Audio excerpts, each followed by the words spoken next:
fidèles téléspectateurs, chers Congolais, vous êtes en train de nous suivre un peu partout dans le monde. Comme d'habitude, c'est votre émission Oyobulanda Kamingi, ici en République démocratique du Congo. C'est une émission où nous allons décrypter les grandes lignes d'actualité. Tokosololango, Nabino Congolais également, Bandeko Bazali, Namikiliapo, Topé Barakolanda Biso. Notre émission est en direct sur Au Centre TV, Kotana, na YouTube, Au Centre TV. Au côté, nos liens ont partagé. Total na Delcast TV également sur YouTube. L'émission est en train de passer aussi sur notre page Facebook Au Centre TV également. Sur Facebook, le lien est là. Prenez les liens partagés également. Après quelques heures, vous allez suivre ça sur page Nabiso TikTok Au Centre TV. Tout Delphin Kassongo sur TikTok aussi. Sur notre Twitter, vous allez voir les temps forts. Il y a émission à l'élo, les propos. Il y a invité Nabiso autre Solana Bango. Nanzela, il y a Singa Bazali Belé. Cher Congolais, vous pouvez écrire au commis To Bengi. Le numéro est affiché ou un numéro à Vodacom. Ne mettez pas un autre numéro. Laissez seulement ce numéro de Vodacom. Numéro wana okoyiko benga yango na plus 243 au bengi toko yambayo en direct ndenge tozali awa toyokape makanisi na yo. Comme j'avais annoncé l'émission d'aujourd'hui, nous allons parler avec un Congolais de qualité, un Congolais de très bonne qualité, M. Alain Mbolela, qui est à la diaspora, aux États-Unis. Toko Solana, il va décrypter les grandes lignes d'actualité. Toko décrypter il est là, c'est un entrepreneur congolais. Oyo a mis un projet belé na Kinshasa awa na Congo. Il soutient les chefs de l'État. Il est aux États-Unis. Poto ya Simanda côté selon ye, ils ont dit poto, les vrais potos, ils ont dit des États-Unis. Habiter ba miso ba na Europe ba na poto te, mais selon ye, vrais potos aux États-Unis. Donc toko solana et toko kapé makanisi na ye, ezali nini. Mais à part ye toko décrypter également ba sujet pesali important oyo boyebi l'histoire ya Nairobi, boyebi ango le chef de l'État azaki na conférence il y a Paris où Macron a bengisa qui est pour na aide humanitaire toko solo la yango question il y a est toko beta masolo nango ko fongola aéroport il y a Goma toko beta pe masolo na yango est-ce que c'est la France ndé a kozwa ndingisa fongola aéroport on a biso to RDC il faut apesa quitus na est-ce que la France nous a imposé cette loi ou c'était en concertation avec le gouvernement congolais parce que les rebelles M23 bango balobi ete bango makambwana itali bangote mais ce sont des pontins ce sont des petits messieurs des rebelles qui sont en train de tuer des Congolais. Est-ce que pour regarder ça mon cas une fois consulter bango quelle serait la mesure d'imposition pour que l'aéroport et surtout entre les mains de ces assaillants, de ces Congolais sous-traités, de ces Rwandais de mauvaise qualité. On appelle l'isolation social. Comment le social congolais s'améliorerait? Tout le monde est dollar et kiti. Ndenge pe professeur moko ya monene mboka na biso godempo ya lobiete c'est juste un peu ba mesure moko fantaisiste alors dans peu de temps ekoki kozongela lisusu kokana komata toutes ces questions là tokosola yango awa nandeko Alain Mbolela oyo na mekila poto azali kolanda biso qui est déjà branché dans peu de temps nous allons le prendre au téléphone mais aussi bino bato ba kolanda biso les traîtrismes dans notre armée boyebiete armée na biso ba traître bazali belé la fois passée je vous avais dit ici on avait radié ndeko Chiwe Christian Chiwe Wazaki chef d'état-major également chef de la maison militaire, lui également, il a été radié dans l'armée à cause de la complicité, complot contre le chef de l'État, coup d'État manqué, Toubeta Lisolo, Angope Awa, Naba Congolais, Boako Landabiso, au Monie, Tozana Makanisi. Au Kodi Kobenga na numéro Ezaliwana, au Bengi, Toko Yambayo. Ah, toi, na Kishasa, Toko Yambayo, Toko Makanisi na yo. C'est aussi un moyen d'ouvrir les débats aux Congolais, au Bazali pour, au Bazali contre. Bon, pour gestion contre gestion, il y a président de la République, Félix Antoine Tshombo Tshisekedi, des plateaux libres. Oyo, Tozo Sololango, na Bino, na Bengandeko, Alain Mbolela, parce que vous avez ebele, vous allez kozelaye, azaye na mikili ya poto, bogoyo kaye, allo, mwana mboka, Alain Mbolela, mbote na yo. Yeah, mbote ndeko Delphin. Voilà. Voilà, ozali na mikili ya poto, ozana poto nini, poto angwanzu to poto ya poto. Naza na poto ya poto, yo yebi poto. Na yebisa poto ezaka moko ezaka Amérique. Poto za Amérique. Alors, bandeko ebele bazali kolanda yo na nzela ya basinga na Facebook na biso, baza kolanda yo na ba chaîne na biso YouTube, ozali congolais, oyaka awa, ozana ba projet ebele, mais d'entrée de jeu, est-ce que Alain Mbolela est toujours congolais? Parce que nous sommes le biais de nous boké kuna boboka ngunda, bozo mikanda ya batu, boaso ba congolais te. Est-ce que ça nous congolais? Et cause on kanda lingo lo baté que au changer Congo ou soit à to changer Congo changer nini makila na yo ezaka congolais. Makilo zaka congolais. De quoi Alain Mbolela to kobeta masolo na ozali acteur politique, ozali également acteur ya société sociale au Bundagami, aux entrepreneurs, chef d'entreprise. Tant qu'on a annoncé de moi ebisenga yo me makabatu poto pamba pamba. Alors, mutuna ya curiosité, Alain Mbolela, est-ce que azali Tshisekediste? Alain Mbolela azali moto ya IDPS? Alain Mbolela azali congolais de bonne qualité, azali côté à peuple? To Alain Mbolela azali nani? Alain Mbolela aza patriote congolais oyo azo na côté à bonne histoire pour na soutenir ba œuvre oyo président de la République chef de l'État azo sala et ande ya wana ndengo lobi makambo ya IDPS yo yebi bien que na mboka ana so tali bien majorité ya ba congolais nyonso 99% bazaki bato ya IDPS ezaka politique oyo esalaka ke bato bakokaka vraiment nzala te ndo mona bakimaka bakei basali rébellion mais 90% ya bakongolais omona ke bauta IDPS. Voilà.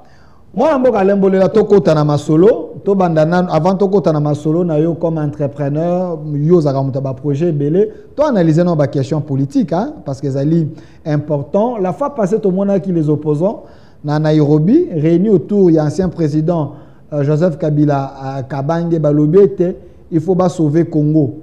Yo zayi na poto ba bibino de ba diaspora botinda kambongo ba puyaka ba opposant moi mingi. Vous êtes d'accord na idée wana ya ko sauver Congo? Non, bon, Congo eza batunde bazo yeba te que Congo eza déjà sauvé. C'est-à-dire toujours fanda toujours rêver, toujours kanisa keno il faut mutu mususu au tasoki wapi po ya sauver. Congo eza déjà sauvé na tant que président de la République Fachi Beton a eu pouvoir, Congo est sauvé et l'omwe na maboko ya banguna. Bato va se réunir na Nairobi.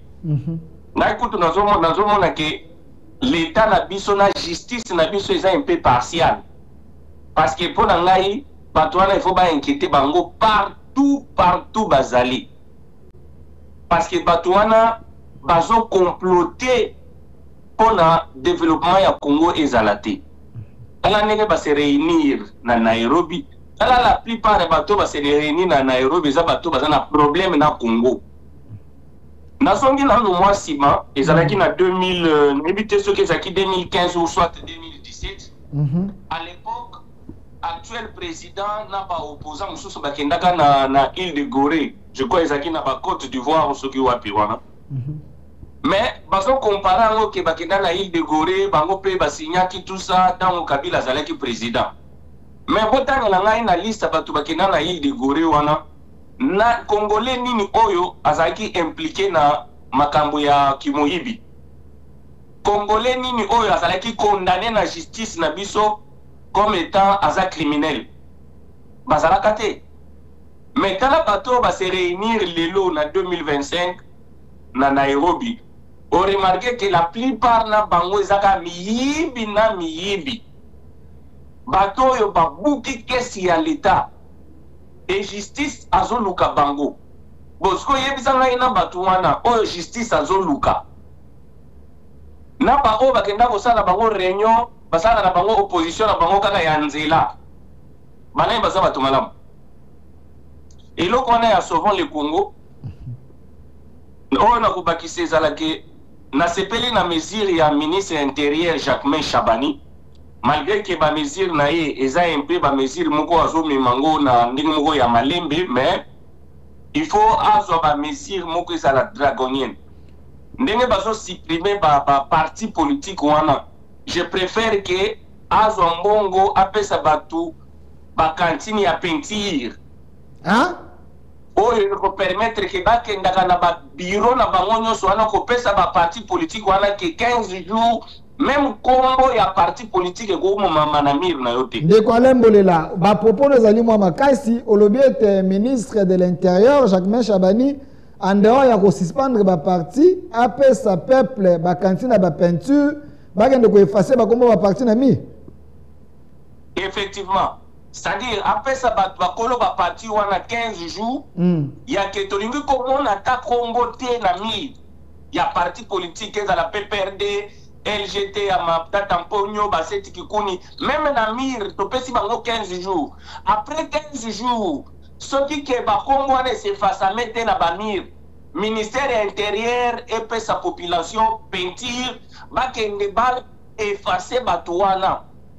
Il faut vraiment effacer les tableaux parce que trop c'est trop na pays na biso. De quoi l'embola au monde a pesi biso photo ya ministre de l'intérieur. Au monde te bino ne bokomi ko commissaire dictateur. Il y a 2 jours na yambaki ndoko Ferdinand Kambere awa azali secrétaire permanent adjoint à PPRD na ancien directeur à presse présidentielle. À l'objet ce que Jacques Ma a fait et vandi na loi mon côté, c'est une dictature. Et ça dit dictature ou asali. Bon, mon était bino boye na pouvoir. Démocratie bino bozaka oloba. Na o eza ko sele masiko eze loko mon côté. Ferdinand Kambere aza na leçon à mon côté à koopesa na peuple congolais. Déjà nazo miseka na sima à l'époque ba bandoko bundayi na Kabila na Katumbi. Ferdinand Kambere alobaka nini pour na Katumbi. Il a taxé de Katumbi d'un étranger. Mercenaire. Ferdinand Kambere bango na ba PPRD. Bakanga parti à Roger Lumbala te. Ouais. Et akenda ko sanana na batu ya M23. Voilà, c'est-à-dire oyo bango basalaki yango bango kutu basalaki yango ezalaki injuste. Mais biso tozo sala yango eza juste. C'est-à-dire muto nyonso to akopacter na rebelle, akopacter na criminel, muto nyonso to akoya pona osala ke Congo ekufa mutu wana togo pese chance te ata 2 minutes kozala te. Non, ndeko Alain, tango zo Roberto sali comparaison wana ndeko Ferdinand Kambere yo to akomona e na China Rambo Joseph Kabila Kabange na époque Roger Lumbala ye moko asalaka déclaration alobi ete aza na M23 pe azali kutu porte-parole na bango azalaki kolata bilamba na bango mais oyo tomoni Kabila asali déclaration moko te Kabila ke kaka pona kosala mission de bons offices koyokanisa ba congolais asali déclaration te ndenge nini bino bokoti na M23 na makasi est-ce que bomoni te ke no bino nde boa koluka problème bolingi paix sociale ezala te cohésion nationale ezala te. Kabila ye moko na Afrique du Sud alobaki ke M23 eza aspiration à peuple congolais. Vrai ou faux? Oui. Alobaki ye moko Kabila. Maintenant ye bisanga nanu ye Kabila wana abomi Mamadou Ndala. Kona M23 non? Kabila abomi Mamadou Ndala. Mamadou Ndala kufaki na lobi Kabila mutabomai Mamadou Ndala. Non, retirez parce que Mamadou Ndala kufaki na champ de bataille.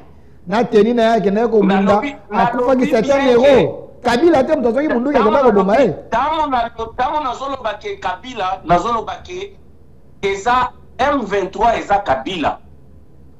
Olebi? M23 eza Kabila. Yo za na ba preuve. Papa, ba élément ezali oyo ezo la kisake M23 c'est Kabila.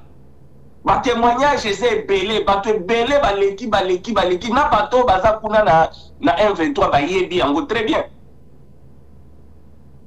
Alors, de quoi l'embolela? Pourquoi bino bolingi ba opposa ba sangana te basa la lutte ya non armée te parce que kuna na Kenya to mona ki mutasimba mundu gazate to ana ba opposant de qualité on na mona ki kuna lokola José Makila lokola Seth Kikuni lokola Matata Ponyo lokola Francis Loseke wazaka na IDPS bo desevaye ba Frank Diongo est-ce que ba opposant wana nyonso wana pona bino ba lo bela bino loko te bino pe bosalaka Genval te bango pe basali na Nairobi na bango pourquoi bino eloko bino bosalaka bolingi ba basala ngote biso to sala Genval to tikala ko pacte ko sala pacte na Rwanda te tout ça là Genval tout ça là jamais que participer na ba M23 et on a se réunir wana bazo financer M23 non kala nazana ba révélation moko oyo na ko pesa yo que et nazo détenir ba document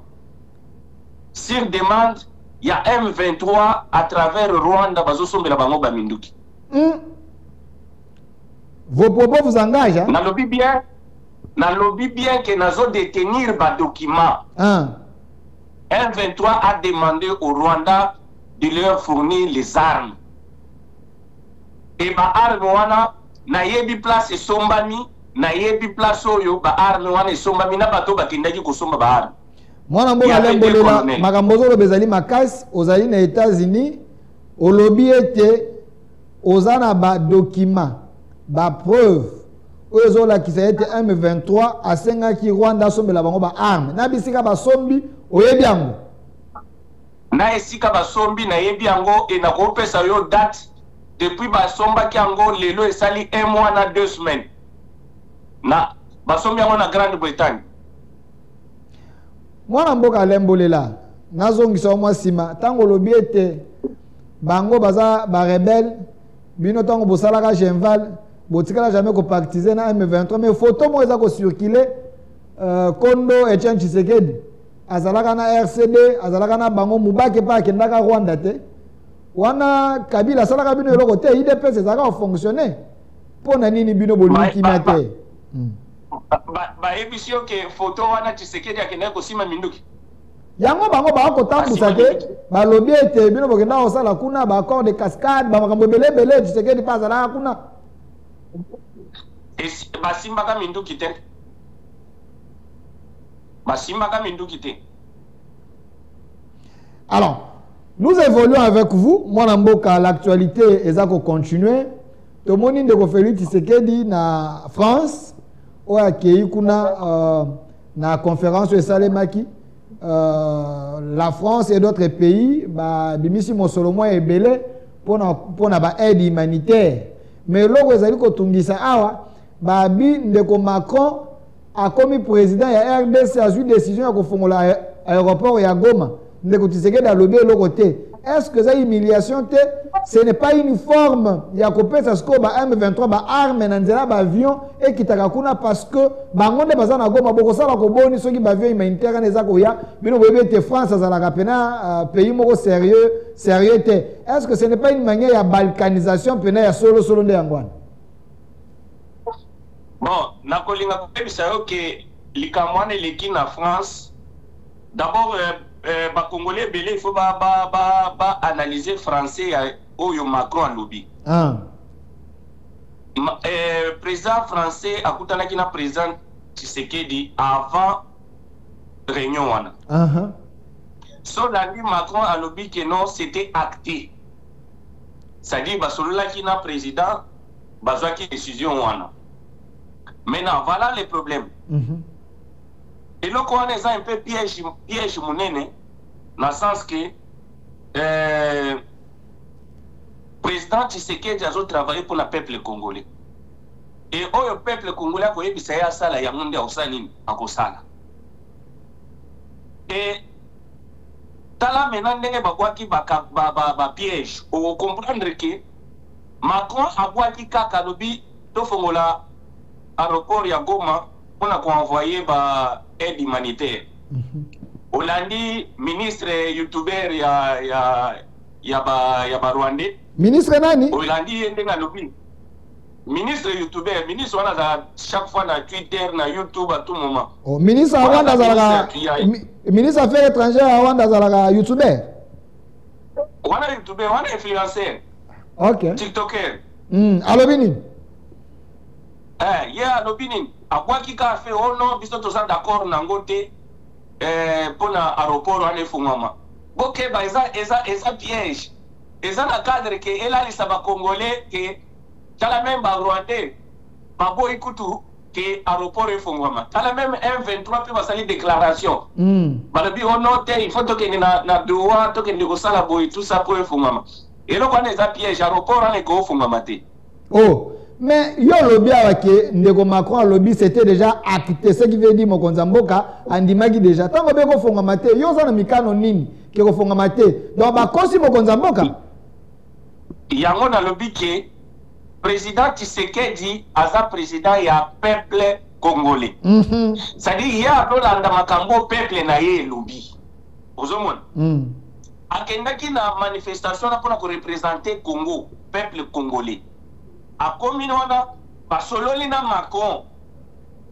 Et quand Macron dit qu'il ne souhaitait acter, ils ont le président ya afandaki ayoki ayoki Macron a lobby lui ok problème mais ça tête toke kasi na conférence de presse toke ndoko loba.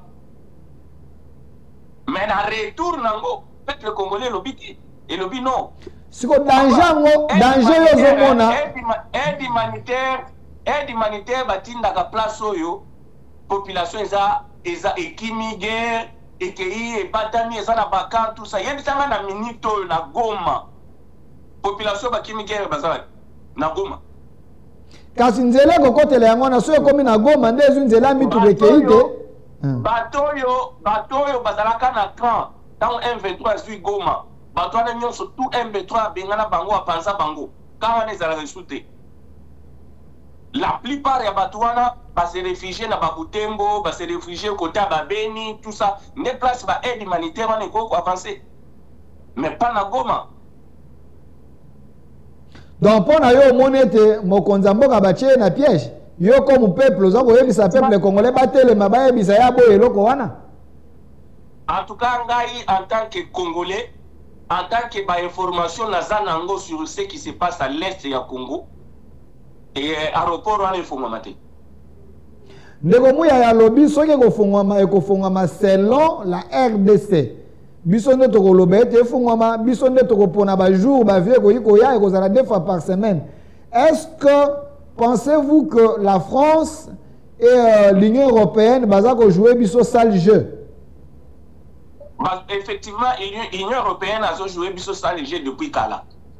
Ndeko Delphin na lingi tofongola penza nzungu fongola par rapport ya makambo ezo leka wana oyebi ke ngai naza militaire te mais tango na tali makambo ezo leka na est ya Congo pendant 30 ans guerre wana ezo salema tout ça na ngai na comprendre un peu problème à guerre wana soki ezalaki nini na longwaka Amérique na salaka 6 mois na Congo na bina parcourir na est ngai na ke est na ebite chose omona photo na ngai na zana général gouverneur Luboya besanga ba photo wana ezali ane ebele bandeko bamona ndeko alembolela zaka na poto mayaka awa likambo Congo etungisaka yaka atambolaka na Congo na ba fond yango wana bacheli biso yango wana na komi na Goma na fani na ba généraux tout ça na ina comprendre problème réellement ezalaka nini na comité na porte wana tokakwana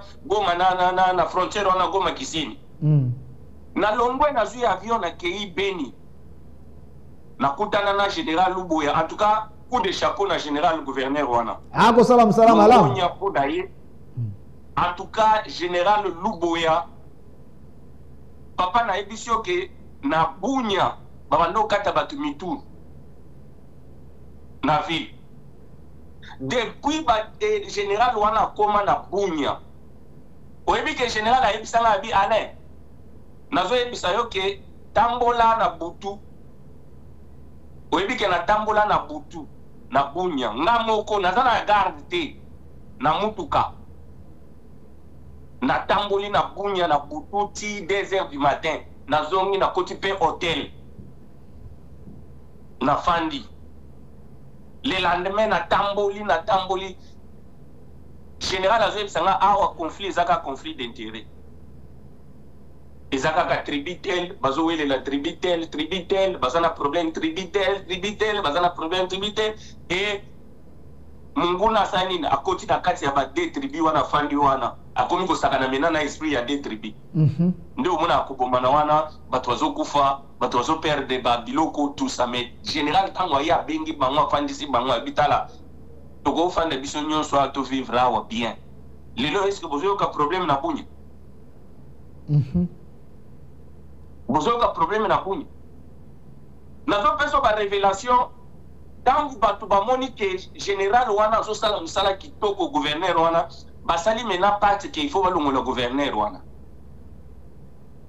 Tant que basali qui parti pour le gouverneur on a besoin de information. Jour oyo mwana ya Museveni ayaka na Kinshasa. Remarquez réunion wana tango ekotaka na état-major général, chef d'état-major général. Ye général wana a tuitaka na ebite so air moko pe biloko ya mutu ya milaka bafandi bazwi ba décision. Remarquez que ba décision yo surtout bazwaki place wana mutu azaki gouverneur chef ya opération ya makama azalaka ite ezalaki eloko moko basalaki ke il va dégager. Parce que lui, il travaille avec passion, il travaille avec amour. C'est un papa. Donc c'est un Congolais de bonne qualité. N'arrive que Congolais de bonne. Je te dis, ndeko journaliste, naïta mayaka na Congo, nakenda robeta ministre matolo te, député matolo te, pour nga mona bango baba travailleur ya peuple congolais. Bazawana pour na exécuter ba projet o tozoya nango ba biloko tozoya nango pour la peuple congolais na tawana ti ya bokende na beta ministre Matolo jamais. Mais il est le seul gouverneur na place Azali jour dans un avion pour la kende mena Butembo oyebi ke apesa na enveloppe ayebi singa ke Alain Zoro sombela taba na bite kuteku sans demander, sans rien. En tout cas, pour gouverneur Kachamalou, il y a des chapeaux. Bon, lui, il est combattu, mais c'est quelqu'un qui mérite la confiance de la population, puis chef de l'État. C'est quelqu'un à soutenir. Depuis qu'il est là, il n'a pas trahi. Et puis, il n'y a pas l'avancement de ce côté-là. Il faut qu'on félicite. Mais moi, Alain, parce que tout ça, vraiment ébélé. Alors, malgré tout ça, dans notre armée, il y a quand même des traîtres. Il y a des traîtres. Tout le monde de Kochou et avec chef d'état-major, na chef de la maison militaire à Mokonzamboka, balongoli bango na armée radié pour la trahison, pour la complot contre le chef de l'État. Bino tango bako kabilo kwani akosala bino ndengeni. Bon, oyebi ke nalingi na tirer attention et pas bakinyoso, en particulier pas le chef de l'État. Bato baozo la émission Oyo, bakata kata ba parti ebele bazwa mo batinde la chef. Bande mo kata botinda bo partager. Bo ba partager pendant makambo na ina loba sikoyo. Loba papa. Ezake depuis 2023 après avoir que nasa la tour na S Yamboka, Goma, Bunya, Beni, Butembo, Bukavu, Nazongi, Kinshasa, na ekotala mena na bibo natala na Amérique loko nini na Rosa. Na ikinda na département d'état américain, na kutani na ba généraux militaires américains, na koti na ba société américaine ba sala ka ba armes, ba bombes, ba avions, na longwe na kei na Europe, na République tchèque, na kei ko sala même chose. Maintenant, natali mena guerre ya M23 na makambo zo salima na moni que il y a incompatibilité, c'est-à-dire même nanga place azawana ce qui que chef a confié la mission lelo nanga osala un mois te Goma za libéré na Bukavu. Je dis bien, je répète et pèse le mot. Un mois. Okosala nini na un mois wana koloba boete bato bana posa kimia ntango akoloba we mato ya bakonze yako yoka un mois okosala nini popasa ngana ba photo azaki na batu baizino basalaka ba arme na mona kiyo ba photo zele belawa ozana batu ba kosala ba arme na ba arme yango wana to akomona ngona TV na lobi ke un mois eze belé Bukavu na Goma eza libéré omoni biso eloko tozo zela lelo oyo ezake chef de l'État a fani boyeboy qui na RTNC flash. Chef de l'État a annoncé bino que je viens de vous annoncer que les rebelles M23 Corneille Nang est décédé. Je viens vous annoncer les rebelles Sultani Makenga est décédé. Je vous dis que j'ai eu le temps ya kufanda na général Chiwewe na état-major Mobimba. Na fandi na bango, na sololi na bango, na soumettre bango projet, na réunir États-Unis na Europe, na expert en guerre, na déposer les bango projet depuis 2023. Oyakina Zelana. Zela oyakina projet wana. États-Unis na Europe. Oui. Au réunir bango. Oui. Au sololi na chef d'état-major Chiwewe, au lakisi importance nango déposer projet. Ah, toi, comment on a na européen na minduki, toko tana fonte. Tango déposer projet, ba yambaki ango, ba beta kyo kara, to esuka kindengeni. Ba yambaki ango malamu. Et puis bien ango ezala kinini. Tango nazo kotisa, na banda ko sala toujours ba copie pour information. Na maison militaire, ya chef de l'État, na ministère ya défense, et puis na état-major général. Délégation ya ba américain baya. Congo. À l'époque, général Chiwewe, chef d'état-major général, Ayambi, Basololi, Tepesi plan, il y a Ndengenini, Toko aussi, sa guerre, il y a Est, et puis former brigade, il y a frontière, et puis sécuriser frontière pour Banda, Burundi, Ti, Ouganda, na Rwanda. Oh, ça c'est ma théorie, c'est ça pratique. Bosolo là qui peine Basololi. Papa, papa n'a l'oblige, n'a dit que dans 1 mois, nous avons fait l'émission non lelo oyo. Ce qui m'a dit mboka yoki ngai, abengi ngai, na ko réunir équipe. 1 mois est belé, pour bouger la ligne rouge.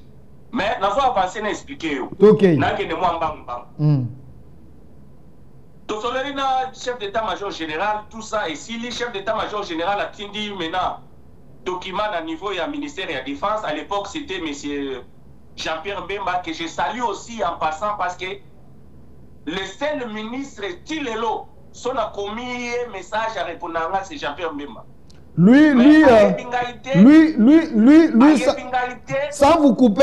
Tout ça la même cop n'a été, mais n'a été discuté avec lettre sur lettre. Jean-Pierre Bemba, c'est un Congolais de très bonne qualité. Il est sensible. N'a pas problème, il y a pas Congolais. Il répond à un message. C'est quelqu'un qui travaille, qui est avec le chef. Je vous dis, je témoigne la volonté de Jean-Pierre Bemba pour aider le pays. Je dis, c'est le seul ministre du président. Il me répond, si je l'écris même maintenant là, il me répond. Et si le projet n'est pas orienté chez lui, il te dit non, ça ce n'est pas orienté chez moi, il faut voir tel. Ça, il faut voir tel. Ça fait quand même du bien.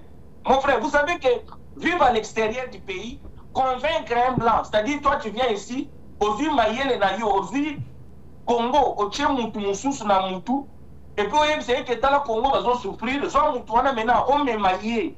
En Afrique, ce n'est pas facile. Mais biso to sali yango gratuitement, l'État congolais ne me paye pas. Tokei n'a avancé, Tokei à l'époque n'a pas aussi nalingi n'a fongola vraiment boîte à pardon parce que va secret belé vous allez divulguer pas ba ennemi. Tokei pas et s'inviter boyo et puis quand gouvernement échange échanger et puis ba yeko chef d'état ministre il y a défense mususu Gika Bongo moi j'ai envie. C'est une excellence. Tant que tu es comprendre maintenant, totalement que non, ma campagne nous a avancé na est et ça l'a bien été. Le 2024 en juin. Je crois que c'est 2024 en juin. Bon, je vais me rappeler tant longtemps d'acquisition réception. J'ai eu information. Parce que avant Gome est tombé, n'a pas dit que Gome est tombé. Que Bukavu est tombé. J'avais toutes les informations. N'a informé l'autorité en place. N'a évité n'a papier, j'ai tout, j'écrivais. Ça fait que n'a informé le message écrit avec accusé réception.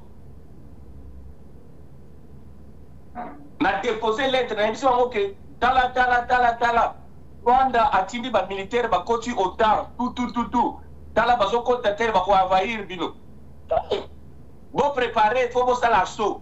À cette époque, on a vu ce nom sur tout, on a vu un recul stratégique. Papa, ton famille pour gomme est tombé. Quand le gomme est tombé, namoni que non, awa soki na tiki yango e bosala malamu te. Nde na saleli président de la République Memo le 25 janvier 2025. Na saleli Memo na ibisi mokonzi. Na zana carte qui peut nous aider à finir la guerre. Mais la façon dont Batunayo Bazo y travailler, ça ne marchera pas. J'ai dit bien le 25 janvier 2025, na saleli le président Memo. Na déposé les et na mars, le 25 mars, le président de la République a répondu à travers son directeur de cabinet Anthony Kinzo. Ok. À répondre à l'objet que non, il faut un ministre de tutelle, ministre des Affaires étrangères, un ministre il y a défense. Na comme le ministre de la défense, ça va nous répondre na comme il a insisté. Si a répondre na c'est que non, na de la part du chef de l'État. A répondre et le directeur cabinet chef de l'État n'a comme il fait message à lui non. Nous avons informé le ministre, a commis le ministre a commis que c'est bon. Patine le biso ba visa volant, il pas ministre et à défense. Ok. Monsieur Guy Kabo.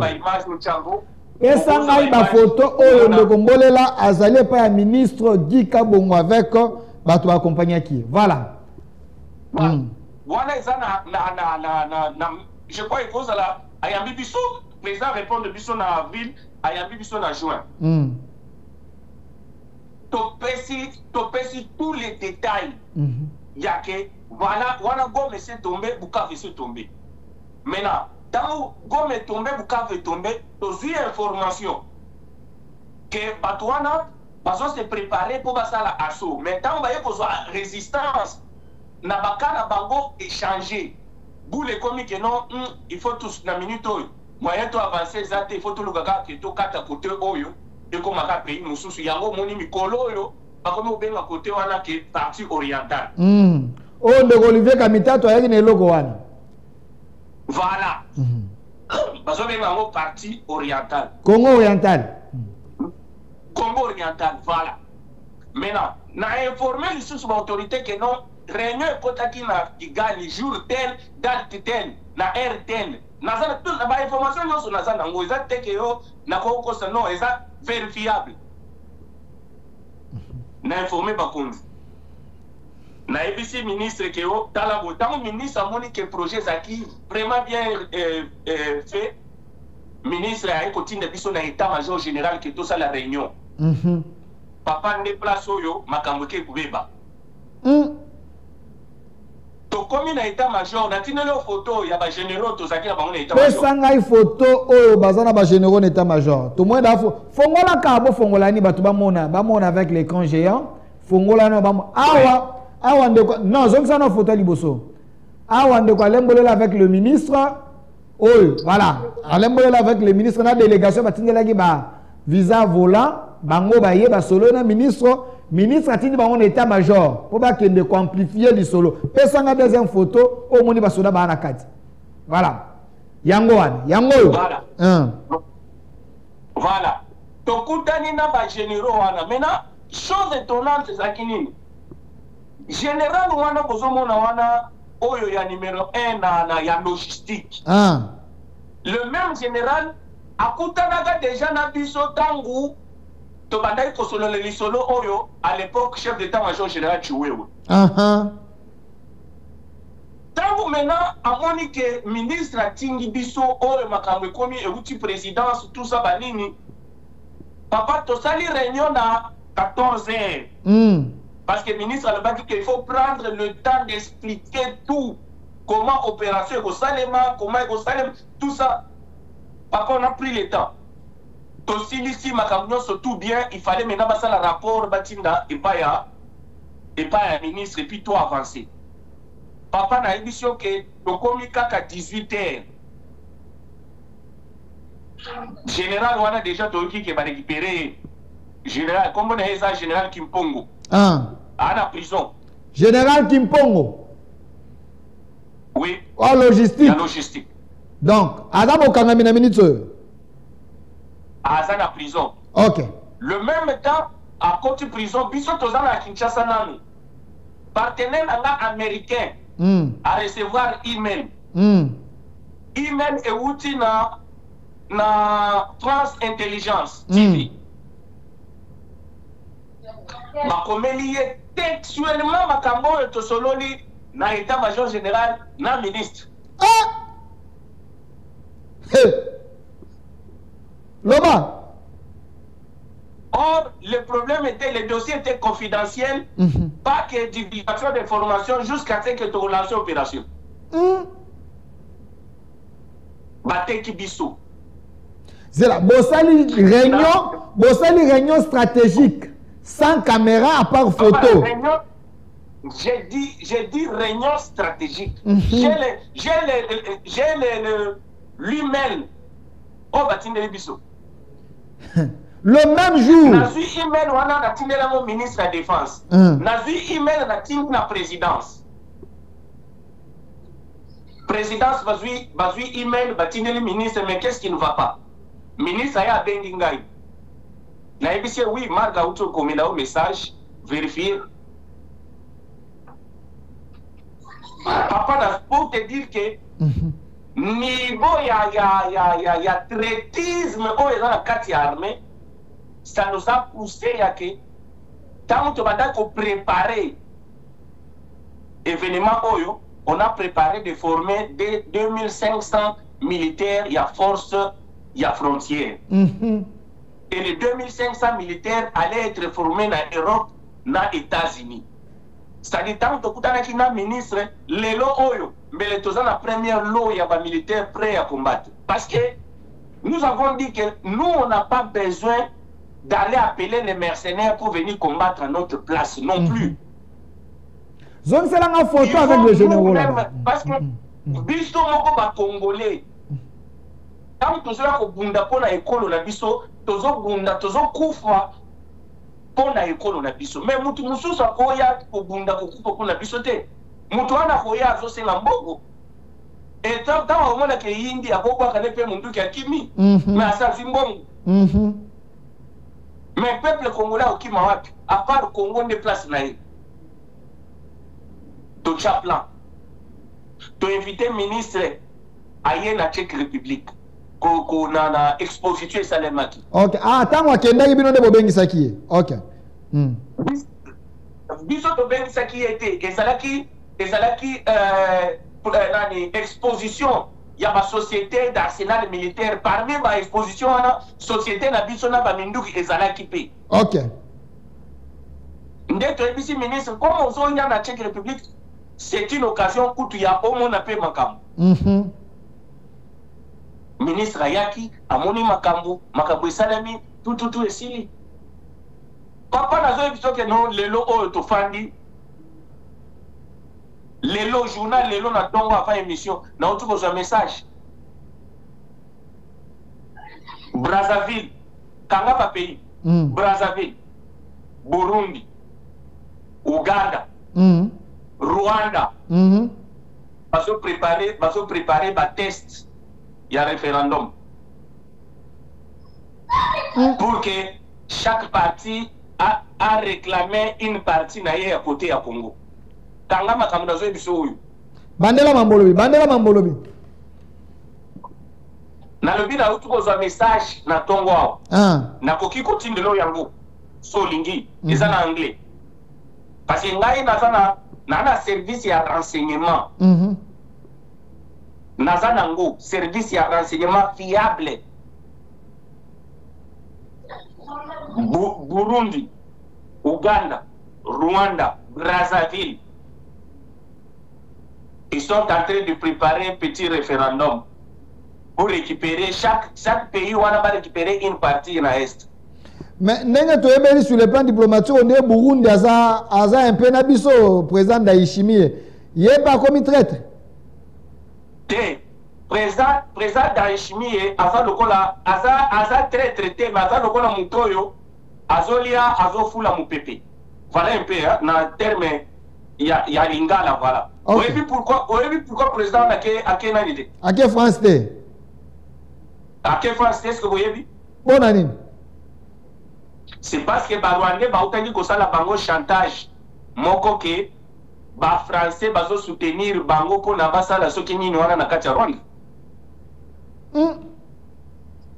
Bazo ki ba azu indignation ndé amoni que non. Ce qui a se présenté en France ba koya ko confirmer astuce wana. Yango esa nini atikala nan. Donc le pays la RDC toza sous menace ya ba pays voisins, donc tokoki ko sala ba to confiance pour le moment. Pour le moment, on ne peut pas faire confiance à tout le monde. Pour le moment, on peut saluer quelqu'un, bonjour, n'est pas américain, pas ça. On peut ça mutumbo te ufunguli kamino. Okangi et Silu. Vous voyez peu. Yango moni, ngai le plan que j'avais mis en place pour l'armée congolaise, et ça l'a quitté que Toya n'a pas partenaire pour battre que la Congo Minduki. Et puis Batiki Bakei, non. Nous on a fait un plan pour que et puis si vous regardez notre plan, la guerre à Est jamais que nous sommes drone à 50 millions, 60 millions de dollars. Et ça gaspillage. Et ça gaspillage. Mais je répète, je pèse mes mots.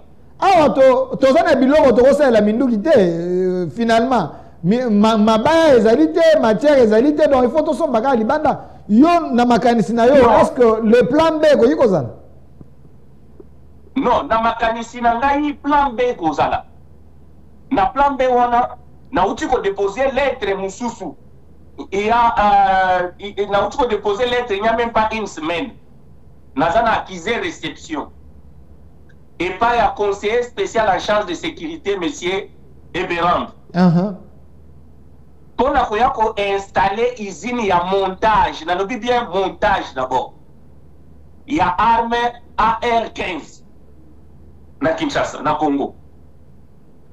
Na eloko wana, tozo sengate ke ba pesa biso ba millions. Non, on n'a pas besoin d'argent pour le moment. Nous, on a besoin de l'autorisation. Et l'endroit où on va nous dire d'installer Wemba. Oh, bon, on a bien pour installer usine, il y a des armes pour soutenir l'armée congolaise.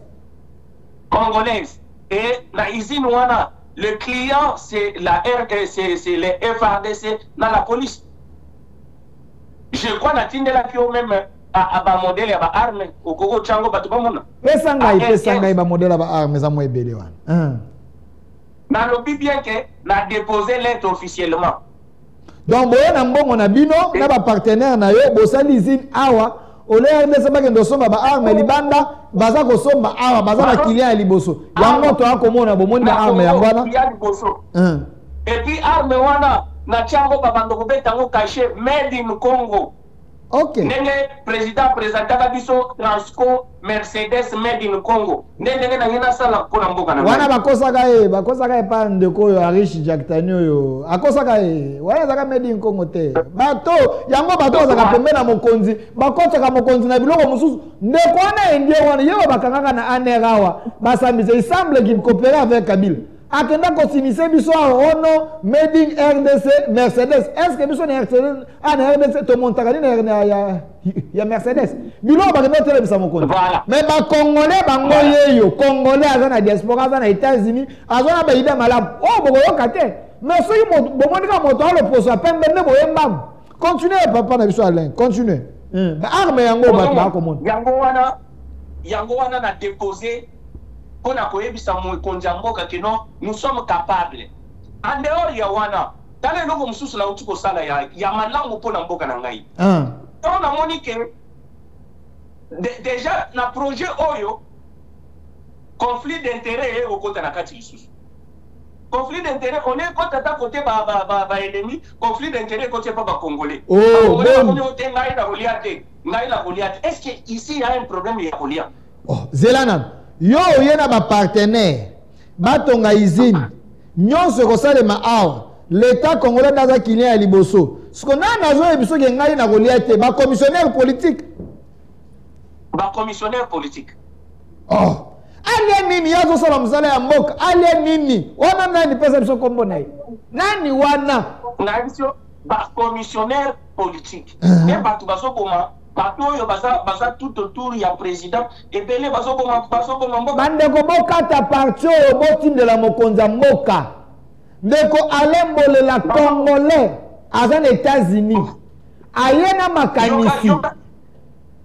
makanisi awa akomi mukanda na conseil spécial ya mokonza mboka po aya na ba partenaire ba monter ba usine ya ba arme awa na Congo made in Congo ba pesa ba policier ba pesa ba soda mais un groupe de gens de commissionnaires politiques baza ko empêcher yango baza na posa ba part na bango ba tuna biso to kolia nini kata parti otindela mokonza mboka tokei yebisanga nazo pesa révélation mususu président de la République a bundi makasi aye ko arracher makambo yo tozo benga deal États-Unis Congo oyebi ke na deal États-Unis Congo président a besoin que la société américaine va s'installer na Congo précisément na est et ceux qui battu wana basa côté wana en tout cas guerre oyo ya ke battu baye ba côté aussi là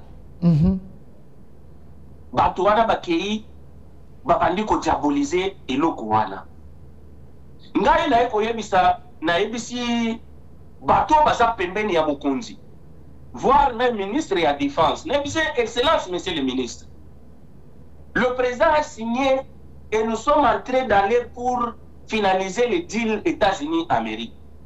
Comment est-ce que bino bozokende kosomba kaka binduki na Turquie na Chine na Brésil et nous nous a empêché bino kosomba binduki na Amérique parce que Trump as un businessman. Trump c'est un businessman. Ok. Trump tango zoya na yeto no bo dosa la deal boy tout ça yaka na yeto c'est que non moni société wana ngai na osomba ba arme na ngai ya autant et puis na zokotsa ba taxe na mboka na yo pona ye na Congo. Trump akobeto lo makoko kuto ko encourager bokende rapide nango. C'est ce qui se passe avec l'Ukraine. Botala makambo Ukraine sali bo mona ke Ukraine basangisi bambongo wana euti na Europe. Bon pesa na ba photo arme s'il vous plaît. Aye nango awe pas Trump aye apesi minduke. Na vie société légionnaire. Société wana soki bobeti yango na Google légionnaire. Bande bobeta na Google. Et ça na spécialité nango ya ba avion de chasse, avion de guerre. Nathalie Nalobi na moni bato bazoteke na président ba avion ba ke ba che peinture ba hotel Sokoy $25,000. To mona kiango? Non, 250,000 ou bien ba primo ko boye oyo $25 millions. Nalobi non. Na négocier na société wana habité. Bon pesa biso ata ba use ba avion oyo et ko travailler et aider biso na plan oyo pour na ko éliminer makambo ya M23. Papa na biso na za na plan. Bandimi ko pesa ngai 7 avions. Na lobi bien 7 avions. 7 avions. Bon pesa biso ba image ya ba avion eza. Bandimi ko pesa ngai 7 avions. So na émission prix. Ba congolais ba kolela. Donc, bazali côté de la présence 25 millions mais bandimi ko pesa 7 avions mais na prix ba memela ki présidente. Omoni Sokoyo sommet la 25 millions. Mais ngai ba ko pesa la 7 avions wana moins de 25 millions. 7. De kombolela kolobaka boete motema pasi 25 millions Sokoyo moko basomisa ki chef de l'état selon information nango. Mais na 25 millions on reçoit 7 avions moins que 25 millions wana. J'ai dit moins de 25 millions. Oh là là. Mais Congolais va ligner comme moi. Nalobi, na fandi nalobi, mais eloko nini tozo luka na Congo réellement. Na ebisi ba autorité na biso na bitala. Boya, eza makamukuti ya kokende musika te, boya na Amérique. Soki boza besoin ya invitation officielle ya légionnaire pour continuer la bino officiellement. Moi je dépasse na dépasaka mbongo na ngai mpona Congo. Nakendaka ba état ndenge toza awa eza lokola ba pays. Place nazali na Florida mpona kende na Texas eza lokola nazokende Maroc. Naza na Kinshasa na ke Maroc. Ba distance eza ya bongo. Mais nazokende ko négocier mpona mboka na ngai. Ça fait mal. Nalobi bien 7 avions. Makamwana nyonso to ekeye sala miti na yoko yoke ezosala nga kaka pasi po na kokokate na uti kosalela président de la République lettre ouverte. Bopesanga photo ya ndeko alembolela ndenge bokaboli wana. Na tindeli ba autorité mususu. Na tindeli même Jean-Pierre Mbemba. Na bise papa, tu peux la lettre wana pas président. Oyebi na sengi président nini? Na yebisi ke na négocier que ba avion wana ya gratuitement. Oh. Mais yo utakaka et y a la valeur, il y a $1, mais yo futaka ba pilote yo bako utiliser ango pour l'opération to kosala na est. Bopé sanga lettre ouverte. Zela non de quoi lembolela. Zela non makambo akoloba batu ba mona on des théâtres mais c'est des réalités. Je rappelle qu'aux États-Unis. Avion selon Zela avion oyo to monaka oyo série à prestation à serment. O avion bazaka ko longola biloko bachaka likolo. Selon les informations 25 millions. Mais ils ont négocié 7 avions aux États-Unis. Oh, l'équipe qualité à Owana, na moins de 25 millions. De deux, pour essayer, au commis lettre ouverte, yango na mokonzamboka. On négocie l'avion et ya ofele, nan, et ya ofele na Congo et Koma. Mais ba rassurer ka ba pilote ba kolongwa, pe ba ya nango. Et ça ko bloquer na niveau nini. Il est ça wana. Est-ce que il faut coopérer avec Yango ne coopérer avec lobby. Avant, il y a part na bango za combien? Pour il y a ofele et sungana armée. Yebisangana. Sikoyo, à tout moment, bazo senga biso ba Congolais qui to participer, to aider mboka. Ba Congolais ba diaspora bo telema, ba Congolais bo telema. Mais biso to telemi. Na côté ya président de la République. Et nous avons vu Tokotika président Fachite. Par là, makambo yo ke Tokotika yete, Tokokende na yeti, Kagame kolongwa pe na Rwanda. Ndepe Tshisekedi ya Longwe parce que na minute oyo est comme impossible de changer président Tshisekedi. C'est triste. Pour ceux qui ont changé mon kondiamboka lelo, malheur ya Congo et Kobanda. Pona yango. En tout cas, même 2028, Tobo Sanalano Yango pour le moment. Il faut président Amundanano guerre ici là. Mais opposant Balobé a côté la tête parce que le mandat est aussi en 2028, donc il faut respecter la constitution. Bino Bolobé a tika la nan, mais à cause de la dengue, il a violé la constitution. Non, problème tout ça nango est un problème de la constitution d'abord. On angai d'abord on angai batoamayele qui va déposer lettre en Assemblée nationale va suspendre la constitution, cycle constitutionnel. Va finalement nous pose sur Yango en attendant que Makambo y a guerre ici là. Parce que vous voyez, un dialogue, non? Tout ça dialogue na banane. Il faut que dans la bateau en face na biso to dialoguer na bango. To dialoguer na bateau te baza couleur basket. Oh, il faut mettre un assima, bateau dans question. Non. Il faut te faire devant biso ba Congolais. Yem sanga iso ki bachengai devant ngai, bachenga devant Franck Diongo. Na kotuna Franck Diongo, problème nini yozo ke ndikoteke na Congo. Tala ndenge Franck Diongo bakumbaka ye Congolais nyoso to amonaka ndenge bakumbaka ye à l'époque ya Kabila, ndenge babeta kaye. Et là, on est Kabila Bossani à 18 ans pour agir les sous le pouvoir. Abi, naoki babi ba intérêt na ye nyonso bo bloquer ango. Ya zaki na passion ya Congo, tazaki na passion ya ba bien ya Congo. Le roi boboto lié. Donc Tshisekedi sur la voie démocratique akoki ko kolongwate, faut longoleka na voie ya ba arme. Ndenge na yoki balobi. Non, mais na voie pe ya ba arme ko simbate. Yango na ibisi na zo sa président. Oyebi ndeko journaliste ngai naza na lingi mboka na mingi. Oyebi naza à peu près atana 15 invitations ya ba gouverneur ya ville. Oui, en dehors d'abord kaka tolo wana makambo kaka ya arme tout ça banini. Oyebi kana na signé un MOU pour construire 2540 km yanzela avec une structure qui est attachée à la présidence. Na tindela ki ba vidéo Ozawana, au monde Kango, et ma photo Ozawana, avec le DG Guilain Nyembo. Ok. Qu'on construit combien 2500 km et Anzela. Biloko, Moussou Tokoyo, Bombango, tout ça, Banini. Naza patriote en vrai sens de nous. Merci Ndekwalembolela tokomi kokoma na suka tango lobili kamwa banzela Congo soki a relié et ko permettre développement et ko permettre social et s'améliorer yo za kuna na États-Unis maloba na wapeso ya suka tomoni quand même ba congolais misusu ba sepeli misusu ndie ba sepeli te ndeko journaliste moko John Kabamba lobaka ete soki mokonza mboka kitata ai ya kokumisa ye na moni mikolo alobi ete wi akitisi mais tikali siko ba congolais bazwa musala. Mais dollar et kiti, biloko kiti mo muke mais social les ko s'améliorer ka te.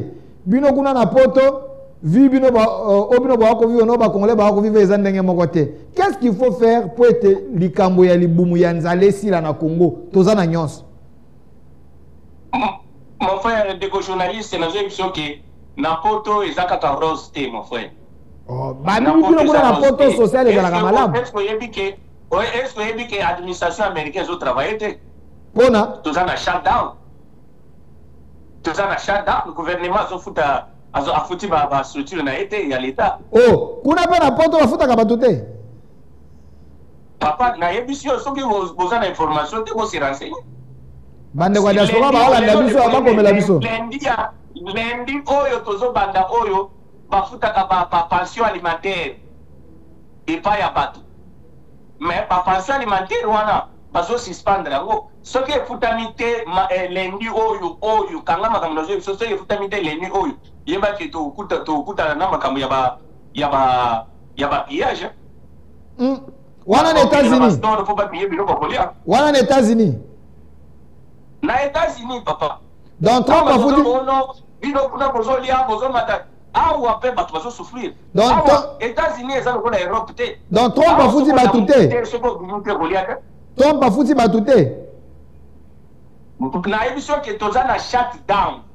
Administration nous surtout elle était fonctionner. Ça fait maintenant 3-4 semaines ou 5 semaines siko. Donc un mois.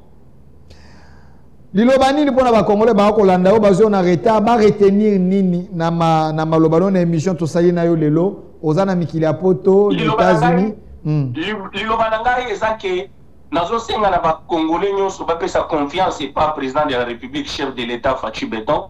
Ba pesa confiance ba soutenir ye ba chaye maboko parce que ye comment pour sauver biso na problème oyo eza ya est ya Congo parce que problème ya est ya Congo c'est un problème complexe oyo to ko changer président le lot tu mususu ce qui problème a déjà résolu to zonga toujours na stick ya malheur c'est malheur na yango moni to senga na bino peuple congolais bo cha président Félix Maboko bo soutenir ye to ensemble elo to bengana na banguna soki to bengani banguna bakei maintenant to ko fanda to zonga to solola na sengi na président de la République na yebisi ba M23 bazana Goma na Bukavu balanda résolution il y a 27 je ne sais pas 27 13 ou 27 combien Bala la résolution c'est maki na Luanda.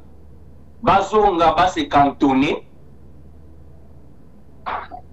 To banda ko créer banaye baza ba congolais, banaye baza ba congolais te to insérer bango na gouvernement na biso et na nation na biso et puis to banda maintenant procédure il y a dialogue national avec des Congolais. Botika Goma na Bukavu bo se retirer bo se cantonner. Mais ceux qui vont se retirer bo se cantonner te nazo senga na président de la République. So lani message na nga o lelo. Tous après biso ba Congolais na ba partenaire ba ko accompagner biso. Tous après ya ko bouter ennemi libanda dans moins d'un mois, dans moins de 2 mois. Vous êtes sur le solo na bangote. Merci. Na ba Congolais ba travailler na Congo pour travailler pour na amour ya pays. Pour aider bande ko na biso ba Congolais. Congo wana ezaka mboka oyo nzamba pesa biso. Tozana musifiki. Tokoza la tofana na biso libana ya mboka mais mutema na biso makila na biso ezaka kuna. Soki ata mwa mabele poyi tozo sentir ngo ti awa. Merci de quoi l'embolela. Moi 30 secondes likamoza ko lekana parlement. Tamon tomoni de ko emebo jinda comme candidat unique ya Union Sacrée après Vital Kamerhe.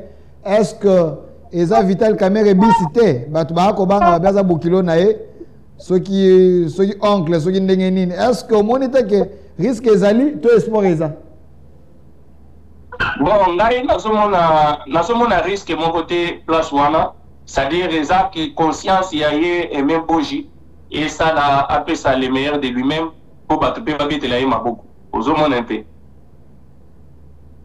voilà o ngana ko yiko lobana na eloko ya Assemblée nationale. Merci Ndekwale Mbolela. Je précise que vous êtes congolais, chef d'entreprise, un Congolais à ba initiative ebele aux États-Unis au yakana Congo awa pona kosunga soko yo zalaka muto abato memaka bato na poto créer ba opportunité pona bato ebele. Tu as créé des millionnaires congolais mais vous êtes un jeune oyo de kamwamboka na yo et ça la comme tema pasi.